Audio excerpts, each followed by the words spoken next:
সুপ্রিয় দর্শকবৃন্দ, আসসালামু আলাইকুম রহমতুল্লাহি ওয়া বারাকাতুহু। তৃতীয় শুভেচ্ছা দিবেন, আশা করি সকলেই ভালো আছেন। ভারতের পশ্চিমবঙ্গে বিধানসভা নির্বাচন পরবর্তী নতুন সরকারের ক্ষমতা বুঝে নেওয়ার যে বিষয়, এটি কি জটিলতার মুখে পড়ল? কেন বলছি কথা? গতকালকে রাজ্যটির সাবেক মুখ্যমন্ত্রী মমতা বন্দ্যোপাধ্যায় স্পষ্ট করে বলেছেন যে তিনি পদত্যাগ করবেন না, প্রয়োজনে তাকে যেন বরখাস্ত করা হয়। তো এই যে তিনি পদত্যাগ না করার কথা আবারও দৃঢ় কণ্ঠে উচ্চারণ করলেন, এর মধ্য দিয়ে বলতে গেলে পশ্চিমবঙ্গের নতুন সরকারের ক্ষমতা গ্রহণের যে বিষয়টি, এটি আসলেই দিন দিন জটিল হয়ে উঠছে। এবং আজকের এরকমও খবর প্রকাশিত হয়েছে যে সেখানে রাষ্ট্রপতির শাসন জারি হতে পারে। তো আমার দেশ পত্রিকায় এরকম একটি প্রতিবেদন প্রকাশিত হয়েছে, চলুন দেখি সেখানে বিস্তারিত কি উঠে এসেছে। আমি পদত্যাগ করব না, বরখাস্ত করা হোক, বলছেন মমতা ব্যানার্জি। খবরটি বিস্তারিত বলছে যে ভারতের পশ্চিমবঙ্গের মুখ্যমন্ত্রী মমতা ব্যানার্জি আবারও স্পষ্ট করেছেন যে তিনি পদত্যাগ করবেন না। বুধবার 6 মে নিজের দলের বিধায়কদের সঙ্গে বৈঠকে তিনি বলেন, আমি পদত্যাগ করব না, আমাকে বরখাস্ত করা হোক, আমি চাই এই দিনটি কালো দিন হিসেবে চিহ্নিত হোক।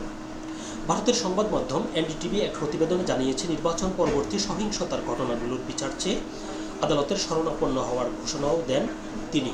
এর আগে 4 মে নির্বাচনের ফল প্রকাশের পরও তিনি একই অবস্থান নেন এবং দাবি করেন যে বিজেপি কারচুপির মাধ্যমে জয়লাভ করেছে। সাধারণত নির্বাচনের পর মুখ্যমন্ত্রী স্বেচ্ছায় পদত্যাগ করেন এবং সংখ্যাগরিষ্ঠ দল সরকার গঠন করে। তবে মমতার পদত্যাগে অস্বীকৃতির কারণে একটি সাংবিধানিক জটিলতা সৃষ্টি হয়েছে। পরিস্থিতি এমন পর্যায়ে পৌঁছেছে যে তাকে বরখাস্ত করা বা রাষ্ট্রপতির শাসন জারির সম্ভাবনাও আলোচনায় এসেছে। অন্যদিকে নির্বাচন শেষে পশ্চিমবঙ্গে সহিংসতার অভিযোগ রয়েছে।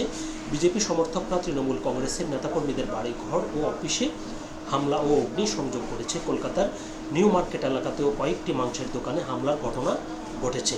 এসব সহিংসতায় অন্তত 4 জনের মৃত্যুর খবর পাওয়া গেছে। তবে এসব অভিযোগ অস্বীকার করেছে পশ্চিমবঙ্গ বিজেপি। দলটির দাবি, তাদের কর্মীরা এসব সহিংসতার সঙ্গে জড়িত নয়, বরং তৃণমূল কংগ্রেসের লোকজনই বিজেপির ছদ্মবেশে এই ধরনের কর্মকাণ্ড চালাচ্ছে।